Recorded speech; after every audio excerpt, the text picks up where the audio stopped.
नमस्कार, आदाब। आप देख रहे हैं द जस्टिस हिंदी। उत्तर प्रदेश के बरेली से साइबर ठगी का एक बेहद चौंकाने वाला मामला सामने आया है, जहां सिर्फ 12 साल के एक बच्चे की समझदारी ने अपने माता पिता को लाखों की ठगी से बचा लिया। साइबर ठग ने खुद को NIA अधिकारी बताकर परिवार को डिजिटल अरेस्ट कर लिया, आतंकवादी घटना और करोड़ों के घोटाले में नाम आने का डर दिखाया। वीडियो कॉल पर पूरे परिवार को घंटों बैठाए रखा, यहाँ तक कि सोते समय भी कैमरा ऑन रखने का दबाव बना दिया गया। लेकिन फिर बेटे को कुछ ऐसा शक हुआ और उसने जो किया उसने पूरा खेल पलट दिया। यह मामला बरेली के प्रेमनगर थाना क्षेत्र का है, जहां सुरखा बांध खाना निवासी संजय सक्सेना, जो बेकरी शॉप चलाते हैं, उनके पास 6 अप्रैल को एक अनजान नंबर से कॉल आई। ट्रू कॉलर पर कॉलर का नाम लितेश कुमार दिखाई दे रहा था, लेकिन कॉल करने वाले ने खुद को NIA अधिकारी बताया। ठग ने कहा कि आपका मोबाइल नंबर आतंकवादी गतिविधियों में इस्तेमाल हुआ है और दिल्ली के 3 करोड़ के घोटाले में भी आपका नाम सामने आया है। इतना ही नहीं, ठग ने कथित अरेस्ट वारंट भी भेज दिया और धमकी दी कि अगर फोन काटा तो तुरंत गिरफ्तारी होगी। ठगों ने परिवार को लगभग 10 घंटे तक वीडियो कॉल पर रोके रखा।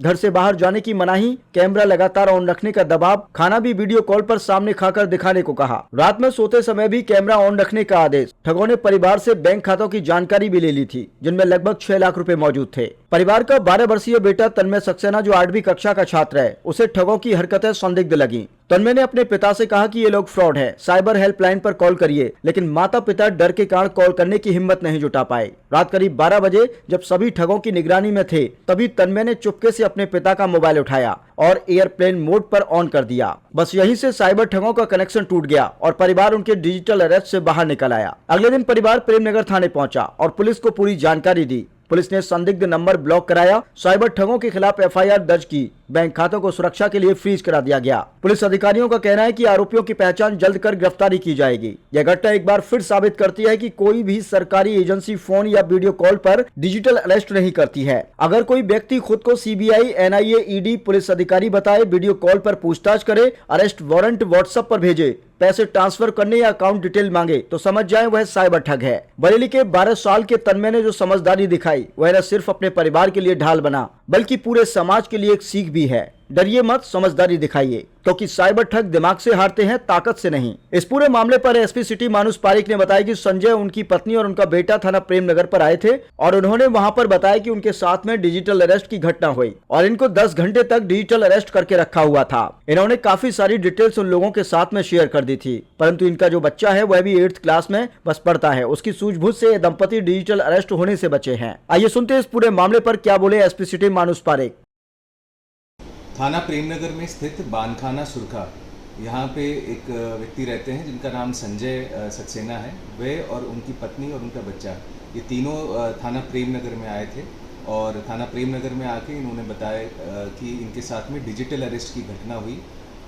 इनको लगभग 10 घंटे तक डिजिटल अरेस्ट करके रखा हुआ था साइबर क्रिमिनल्स ने, और इन्होंने काफ़ी सारी डिटेल्स उनके साथ में शेयर भी कर दी थी। किंतु इनका जो बच्चा है वो क्लास 8 में अभी पढ़ता है, उसका नाम तन्मय है। उसकी सूझबूझ के कारण ये जो दंपत्ति थी ये डिजिटल अरेस्ट से बची और इस बच्चे ने ही सजेस्ट किया कि पुलिस में इन्फॉर्म किया जाए और उन नंबर्स को ब्लॉक किया जाए और ये फ्रॉड लग रहा है, ऐसा उसने अपने माता पिता को बताया। उसकी सूझबूझ से ये जो डिजिटल अरेस्ट का जो मामला था, इससे वो जो दंपत्ति थी वो बच गई। किस तरह के बहाने बनाए थे आरोपियों ने, किस तरह का आरोप लगाया था?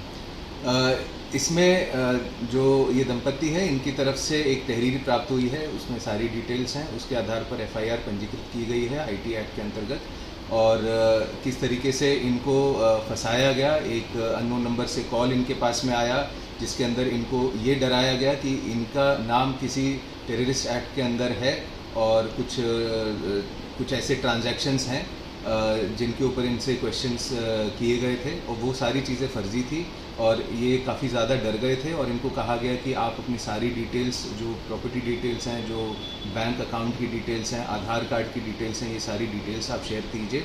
और लगातार इनको वीडियो कॉल पर ही बनाए रखा।